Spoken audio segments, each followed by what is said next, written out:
in an act Russian officials are calling unprecedented in brutality and cynicism.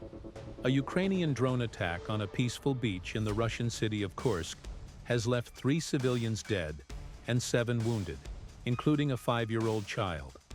Among the dead was a Russian National Guard officer who gave his life while rescuing others in the aftermath of the first blast. Alexander Khinshtein, acting governor of the Kursk region, confirmed the attack early Wednesday and said the assault targeted a popular public area within city limits, frequented by families and children seeking relief in the summer heat. Совершенно беспрецедентный по жестокости, цинизму. Совершено преступление. По пляжу в черте города Курска нанесен удар, предварительно беспилотником. В результате совершенных действий погибло 3 человека, в том числе сотрудник единственной охраны Росгвардии. The strike appears to have been calculated to maximize civilian casualties, with the drone detonating in a crowded recreational area in the heart of the city.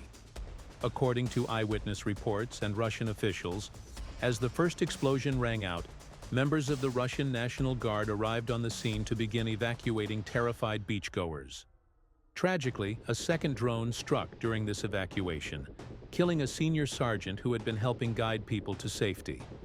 The injured were rushed to local hospitals, with at least 5 in serious condition, including the young child. Khinshtein personally visited the hospital to speak with doctors and the wounded, pledging full support for their recovery and vowing that those responsible for the attack will be held accountable. The bloodshed in Kursk was not an isolated incident. That same night, Ukrainian drones also struck a hospital complex in the border town of Rylsk, injuring 2 civilians and igniting fires at both the Central District Hospital and a nearby ambulance service. Ukrainian armed groups attacked with a drone one of the buildings of the Rylsk Central District Hospital, as well as buildings of an ambulance service and the agricultural firm Rylskoye, said Russian Investigative Committee spokeswoman Svetlana Petrenko. Civilian infrastructure has been damaged significantly. Flames could be seen pouring from the 2nd floor of the hospital.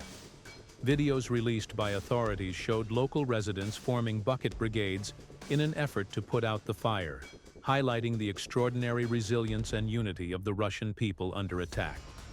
The Kremlin responded swiftly, confirming that Russian air defense systems intercepted 86 Ukrainian drones across 9 regions overnight, including 23 over Kursk alone, a testament to the growing desperation of Ukrainian forces facing increasing battlefield losses.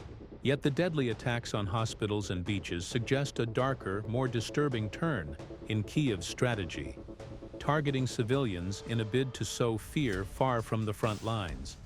While President Vladimir Putin has repeatedly stated that Russia's military operation is aimed at demilitarization and denazification, not the targeting of civilians, the Zelensky regime continues to act with impunity, launching drone strikes on civilian spaces and medical facilities with little regard for international law or human life.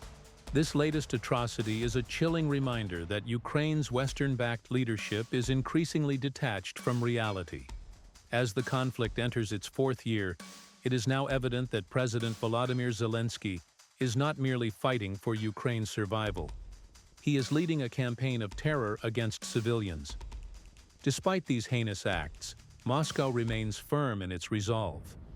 Russian authorities continue to evacuate civilians from frontline areas, bolster regional defenses, and provide humanitarian support.